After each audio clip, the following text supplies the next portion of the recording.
সুপ্রিয় শিক্ষার্থী বন্ধুরা, আমি সাহাদ আমিন অনেক স্বাগতম জানাই তোমাদের টেকনিক ইজি এডুকেশনে। চলে আসলাম তোমাদের সামনে আরও একটি বোর্ডের সৃজনশীল কোশ্চেনের সমাধান নিয়ে। দেখো বন্ধুরা, এখানে তোমার হচ্ছে যে উদ্দীপকটা দেওয়া আছে, উদ্দীপকটা বলছে যে এ বি সি এই যে তিনটা বিন্দু একই সমতলস্থ তিনটি বিন্দু, তার মানে কি একই সমতলে অবস্থিত। যেমন এই যে এই লেখাগুলা বা এই যে তোমার হচ্ছে যে কোশ্চেনটা, এটা কিন্তু এই যে এই বোর্ডটাতে, বোর্ড যে সারফেসটা আছে এটাই অবস্থিত, মানে একই সমতলে অবস্থিত। এই ব্যাপারটা বলছে, যদি না বললেও কিছু হতো না, ঠিক আছে। আচ্ছা, এরপরে 2 নাম্বার যেটা বলছে, মানে পুরো উদ্দীপকটাকে 2 ভাগে ভাগ করা হয়েছে, যে একটা সমীকরণ দিয়ে বলছে এটা একটা সরলরেখার সমীকরণ, না বললে যেন আমরা বুঝতাম না, বুঝে গেছি। আচ্ছা ঠিক আছে, তাহলে সেক্ষেত্রে আমরা সরাসরি সৌজন্যতার খাতিরে উদ্দীপকটা পড়ে ফেললাম, সরাসরি চলে আসবো আমাদের ক নাম্বার কোশ্চেনে। ক নাম্বার কোশ্চেনে বলছে যে একটা সরলরেখার সমীকরণ দেওয়া আছে 3x - 6y + 5 = 0। এই সরলরেখাটি x অক্ষ আর y অক্ষকে যে বিন্দুতে ছেদ করে তার স্থানাঙ্ক কত? খুব কঠিন কোশ্চেন দিল। এগুলো তো সব পারি, আমার বলার আগেই সবাই করে ফেলছে। ঠিক আছে, কি বলছে? ক নাম্বার সমাধান আগে একটু দেখে নেই যে তোমার বিন্দুগুলা কি কি বলছে। ওকে, বিন্দুগুলা যা যা বলছে, যে বিন্দুগুলো না, sorry, 3x - 6y + 5, 3x - 6y, এই যে তোমার সরলরেখার সমীকরণ, এইটা যখন এক্স অক্ষকে ছেদ করবে, এক্স অক্ষকে ছেদ করলে ছেদবিন্দুতে, ঠিক আছে, ছেদ করলে বিন্দুতে কি হয় বলতো? এক্স অক্ষকে যখন ছেদ করবে ওই ছেদবিন্দুতে ওয়াই এর মান কত হবে? 0 হবে, তাই তো? ওয়াই এর মানটা কত হবে? 0 হবে। ওয়াই = কত হবে? 0 হবে। আমরা জানি কোনো বিন্দু যে এক্স অক্ষের উপর যতক্ষণ পর্যন্ত আছে ততক্ষণ পর্যন্ত ওর ওয়াই এর মান কত বলতো? 0। আর ওয়াই অক্ষের উপর যতক্ষণ পর্যন্ত আছে তখন ওর এক্স এর মানটা কত হবে বলতো? 0। ওকে, আচ্ছা, তাহলে যদি 0 হয় তাহলে এই 0টা যদি আমি বসাই দেই, এখন এই যে দেখো 0 যদি বসাই দেই তাহলে সেক্ষেত্রে এটা কি হবে বলতো? 3 আর x তো আছেই, কিন্তু -6 × 0 + 5 = 0। তাহলে সেক্ষেত্রে 3x = -5, অতএব x = কত হবে বলতো? -5/3, তাই তো? তাহলে সেক্ষেত্রে এই যে তোমার x অক্ষকে যেই বিন্দুতে ছেদ করছে সেই ছেদবিন্দুটা তাহলে কত হবে? x অক্ষের ছেদবিন্দু, ওকে, ছেদবিন্দু তাহলে কি হবে বলতো? এই যে দেখো, এই যে এখানকার -5/3, 0। ওকে, এরপরে যেটা, সেটা হচ্ছে বলছে y অক্ষের ছেদবিন্দু বের করতে বলছে। তাহলে যখন y অক্ষকে ছেদ করবে ব্যাপারটা একই রকম। হ্যাঁ, একই রকম। যখন এই যে এই সরলরেখাটাই যখন, ঠিক আছে, এই সরলরেখাটাই যখন এই যে দেখো 3x - 6y + 5 = 0, এটা y অক্ষকে ছেদ করলে ছেদবিন্দুতে x এর মান কত হবে বলতো? 0 হবে। y অক্ষকে ছেদ করলে x এর মান কত হয়? 0। তাহলে সেক্ষেত্রে এখানে x এর মানটা এখন 0 বসাই দিব, -5, দুই পাশ থেকে মাইনাস বাদ, তাহলে y = কি হচ্ছে বলতো? 5/6, y = 5/6 হবে। ওকে, আচ্ছা, তাহলে y অক্ষের ছেদবিন্দু কত হবে? ছেদবিন্দু 0, এই যে দেখো 5/6, 0,5/6। তাহলে আমরা কিন্তু আমাদের কাঙ্ক্ষিত উত্তরটা পেয়ে গেছি। ওকে, তাহলে এই যে দেখো x অক্ষের ছেদবিন্দু পাইলাম -5/3, 0, আর y অক্ষের ছেদবিন্দু পাইলাম যে x এর মান তো 0ই, তো 0 বসাইছি, আর হচ্ছে y এর মান কত? 5,6। আমরা কিন্তু আমাদের কাঙ্ক্ষিত উত্তরটা পেয়ে গেছি। ওকে, দেখো এখানেও হচ্ছে আমাদের বের করে ফেলছে, দেখো -5/3 আর হচ্ছে 0,5/6। ওকে, এরপরে আমরা সরাসরি চলে আসবো আমাদের খ নাম্বার কোশ্চেনটাতে। খ নাম্বার কোশ্চেনটা বলছে যে ABC বিন্দু তিনটি সমরেখা হলে, বিন্দু তিনটা যদি সমরেখা হয় তাহলে প্রমাণ করো 2/p + 2/q = 1। এটা কিন্তু 1, এটা কিন্তু আবার কেউ 18 ভাইবো না। হ্যাঁ, এটা পাশে কিন্তু এই যে 4 হচ্ছে কোশ্চেনের মান বন্টনের মানটা 4। ওকে, এটা কিন্তু 1 প্রমাণ করতে বলছে। 2/p + 2/q = 1। ওকে, তাহলে সেক্ষেত্রে কোন বিন্দু? এই যে a b c, তাহলে a হচ্ছে p, 0। ওকে, a বিন্দুটা হচ্ছে এই যে খ নাম্বার হচ্ছে কি বলতো? এ বিন্দু দেওয়া আছে পি কমা 0, বি বিন্দু দেওয়া আছে কিউ কমা 0, 0 কমা কিউ, সরি 0 কমা কিউ দেওয়া আছে, আর হচ্ছে সি বিন্দু দেওয়া আছে 2 কমা 2, সি বিন্দু দেওয়া আছে 2 কমা 2 বলছে এগুলো হচ্ছে সমরেখ। তো আমরা অনেক আগে থেকেই জানি ভাইয়া যে 4টা ওয়ার্ড, কোণ, সমরেখ, সমান্তরাল, লম্ব। কোণ, সমরেখ, সমান্তরাল, লম্ব, এই 4টা ওয়ার্ড যদি আমাদের চোখের সামনে পড়ে তাহলে অবশ্যই আমাদের ওই অঙ্কটার ক্ষেত্রে আমরা ঢাল নিয়ে চিন্তা করব, তার মানে ঢাল দিয়ে কিছু একটা করতে হবে। তাহলে চোখ কান বন্ধ করে আমরা হচ্ছে ধরো এবি আর বিসি ঢালটা তাহলে বের করে ফেলি। ওকে, কারণ সমরেখ হলে আবার কি হয় বলতো, সমরেখ তার মানে কি একই সরলরেখার উপরের 3টা বিন্দু, এই যে এ বিন্দু, বি বিন্দু, সি বিন্দু। তো একই সরলরেখার উপরে থাকলে ভাইয়া কখনো আমরা ভিন্ন ঢাল পাবো না, আমরা সবসময় ঢালটা সমানই পাবো। ওকে, তাহলে এখান থেকে এম এ বি আগে বের করে নিতে হবে, আর এম বি সি, হ্যাঁ ছোটদের এম এ বি, তার মানে হচ্ছে এম মানে ঢাল। তাহলে সেই ক্ষেত্রে এখানকার ঢালটা তাহলে কত হচ্ছে বলো তো, y2 minus y1 divided by x2 minus x1। আমরা জানি যে দুইটা বিন্দু জানা থাকলে তাহলে ঢাল বের করার সূত্র x1 এটা y1 ধরলাম, এটা x2 এটা y2 ধরলাম, ঠিক আছে। আচ্ছা,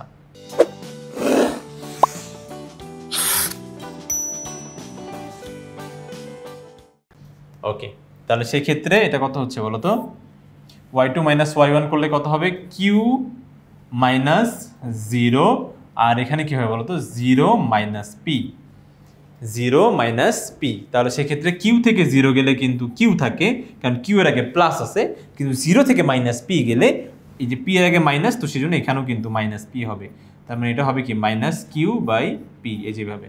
ওকে, মাইনাসটা সামনে থাক, তোমার হচ্ছে নিচে থাক বা উপরে থাক, আমরা কিন্তু সামনে দিয়ে এটাকে লিখতে পারি। ওকে, আচ্ছা, তাহলে এটা গেল তোমার হচ্ছে এম এ বি ঢাল বের করলাম। এরপরে আমরা ঢাল বের করব হচ্ছে এম বি সি এর। তাহলে বিসি এর ঢাল আবার কি y2 minus y1 divided by x2 minus x1। তাহলে এখান থেকে এসে কিন্তু আবার মানগুলো চেঞ্জ হয়ে যাবে। তাহলে এটা কি হবে এখন x1 y1, আর এটা কি হবে আমার x2 y2। তাহলে সেক্ষেত্রে আমার কত আসতেছে 2 মাইনাস কিউ, আর এখানে আসতেছে হচ্ছে কি বলতো 2 মাইনাস 0। তাহলে সেক্ষেত্রে just 2 minus q divided by 2। Okay, তো সমরেখ হলে আমি কি বললাম যে ঢালগুলো কি হবে বলতো, সমান হবে। তাহলে সমরেখ হলে ঢাল সমান, তাহলে প্রশ্ন মতে এটা ঢাল কি হবে বলতো, সমান হবে। ওকে, প্রশ্ন মতে এই দেখো minus q by p equals to কি হবে 2 minus q divided by 2। Clear? আচ্ছা, এটা যদি হয়ে থাকে তাহলে আমাদের কিন্তু আবার প্রমাণ করতে বলছে একটা জিনিস, কি বলছে যে 2 by p plus 2 by q equals to 1। আমরা একটু লিখে রাখি যে এইদিকে যাওয়া লাগবে, হ্যাঁ আমরা একটু লিখে রাখি যে আমাদের কিন্তু গন্তব্য এখানে, তাহলে আমরা কিন্তু ক্লিয়ার থাকবো যে 2 by p plus 2 by q equals to 1। আমরা কোশ্চেনও সবসময় হয় কোশ্চেনটা সামনে রাখবো, না হয় খাতার উপরেও লিখে রাখবো যে আলটিমেটলি আমাদের এদিকে কিন্তু যেতে হবে।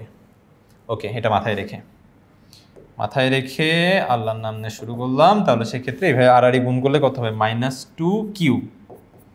ওকে, মাইনাস 2 কিউ, এই যে দেখো কিউ। ওকে, আর এখানকার পি তাহলে কত হবে বলতো 2 পি, আর হচ্ছে মাইনাস পি কিউ। এরপরে দেখো তো এই যে 2 এর ব্যাপারগুলো এক পাশে, তাহলে 2 এর ব্যাপারগুলো এক পাশে, তার মানে আমিও 2 এর ব্যাপারগুলো এক পাশে রাখবো। আমি বলবো যে এই যে মাইনাস 2 কিউ এর পাশে থাক, তাহলে এটা কি 0 2p plus 2q minus p q. এবারে মাইনাস পি কিউটা এক পাশে পাঠাই দিই, তাহলে এই পাশে আসলে কি হবে বলতো P Q plus 2p plus 2q। এটাকে আমরা সুন্দরভাবে আবার লিখতে পারি কি বলতো, হ্যাঁ যার যেখানে যেতে হবে সেটা চলে গেল, যার কাছে যাব সেই চলে গেল। হ্যাঁ ওকে, নিয়ে এসেছি আবার। তাহলে সেক্ষেত্রে এটাকে দেখা যায় 2p plus 2q equals to p q. এরপর দেখো আমরা যদি পি কিউ দিই, দেখো এই পাশে আমাদের 1 আছে, তাই তো 1-এ যাওয়া লাগবে। তো 1 আসতে হলে কি পি কিউ থাকবে? পি কিউ থাকবে না। তো তাহলে সেক্ষেত্রে আমরা যদি দুই পাশে পি কিউ দিয়ে ভাগ দিয়ে দিই, ধরো একটু কষ্ট করে ভাগ, আর সেখানে কিন্তু 2টা আছে, তাহলে 2টার সাথে কি ভাগ হবে না আলাদা আলাদা করে পি কিউ কিন্তু ভাগ হবে। দেখো আলাদা আলাদা ভাগ, 2টা আছে, তো 2টা পদের জন্য 2টা, আর এখানে একটাই আছে, তাহলে একটার জন্য একটা দিলেই হবে। তাহলে উভয় পাশে পি কিউ দিয়ে ভাগ করে দিলাম। ভাগ করলে এখন কি আসে দেখি তো, ভাগ করলে কি আসে ভাগ করলে মনে হয় চলে আসে না, চলে আসছে, যাকে চেয়েছিলাম সে চলে আসছে। এই যে দেখো তোমার ধরো এখান থেকে পি পি বাদ, তাহলে কি থাকে 2/কিউ, আর এখানকার দেখো কিউ কিউ বাদ, তাহলে কি 2/পি, এটা কাটাকাটি করলে কত আসে 1। তোমরা এই কাটা সাইনটা কিন্তু অবশ্যই পরীক্ষার খাতায় দিবে না, অনেক টিচার আসলে মাইন্ড করে, কিন্তু আমি জাস্ট তোমাদের বোঝার জন্য এই কাটা সাইনটা দিয়ে দিলাম। ওকে, কিন্তু তোমরা বুঝতে পারো যে এটা কাটাকাটি চলে যায়, বাদ হয়ে যাবে। তাহলে দেখো আমরা কিন্তু প্রমাণ করে ফেলতে পেরেছি, প্রুভড। আশা করি এটা আমাদের হচ্ছে ক্লিয়ার হয়ে গেছে। এখন আমরা সরাসরি চলে যাবো আমাদের পরবর্তী কোশ্চেনটা বসে। সি বিন্দুগামী সরলরেখার সমীকরণ নির্ণয় করো যা 2 নং সরলরেখার ঢালের সমান। তার মানে একটা বিন্দু বলে দিছে, তো একটা বিন্দু বললে তো আমাদের হয় না, যে সি বিন্দু 2,2 বললে তো হয় না, ঢালও তো বলতে হবে। একটা বিন্দু বা ঢাল, না হয় দুইটা বিন্দু। তাহলে ঢাল বলে দিছে কি, কার সমান ঢাল বলছে যে cx + 2y - 7 = 0। cx + 2y - 7, cx + 2y - 7, cx 6x + 2y - 7 = 0। ঠিক আছে, 6x + 2y - 7 = 0। এই সরলরেখার কি বের করতে হবে বলো তো? আগে আমাদের ঢাল জানতে হবে। হ্যাঁ, তাহলে এর ঢাল কি হবে? ঢাল বের করার সূত্র আমরা জানি, খুবই সহজ, যে m তারপরে কি মাইনাস দিয়ে x এর সহগ, আর এটার জন্য কি থাকা লাগে বলো তো? সবগুলো এক পাশে থাকা লাগে, কিন্তু এক পাশে থাকা লাগে, এই পাশে থাকা লাগে 0 / y এর সহগ। তো এইভাবেই তো আছে, আমার আর কষ্ট করে এটা কিন্তু বানাই নেওয়া লাগে না। কিন্তু ধরো যদি এইভাবে থাকতো, ধরো 6x - 2y + 7 এভাবে থাকতে পারতো না, তখন কিন্তু আমার সবগুলো এক পাশে এনে নেওয়া লাগতো।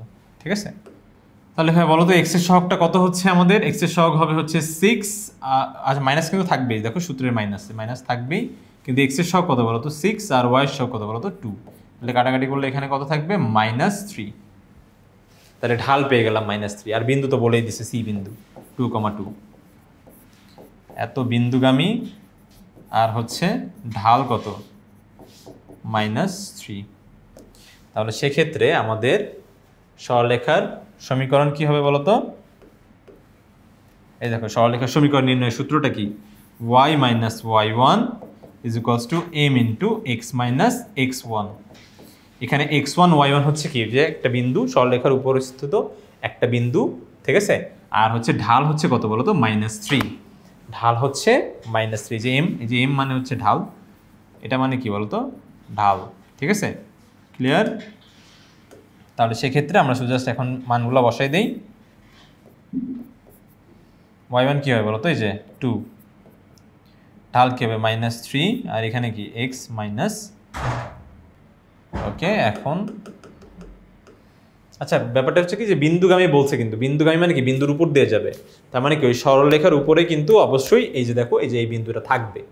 ওকে, তাহলে এটা y - 2, এটা যদি -3x + 6 লেখা যায়, তারপর হচ্ছে সবগুলোকে এই যে এইগুলো সব এক পাশে নিয়ে চলে আসি, তাহলে কি হবে বলতো? +3x + y, আর হচ্ছে -2 আর -6, তাহলে কত? -8 = 0। এটাই হচ্ছে আমাদের কাঙ্ক্ষিত সমীকরণ। যা হচ্ছে কি বলতো? এই যে 2,2 বিন্দু দিয়ে যায়, আর যার ঢালটা এই যে দেখো 6x + 2y - 7 = 0 এর ঢালের সমান। ওকে, দেখো ঢালের সমান, দেখো ওর ঢালও -3, এর ঢালও -3, আর এটা কি 2,2 বিন্দু দিয়ে যায়। আশা করি তোমরা এই কোশ্চেনের সমাধানটা বুঝতে পেরেছো। তো পরবর্তী ভিডিও দেখার আমন্ত্রণ জানিয়ে আজকে এখানে শেষ করছি।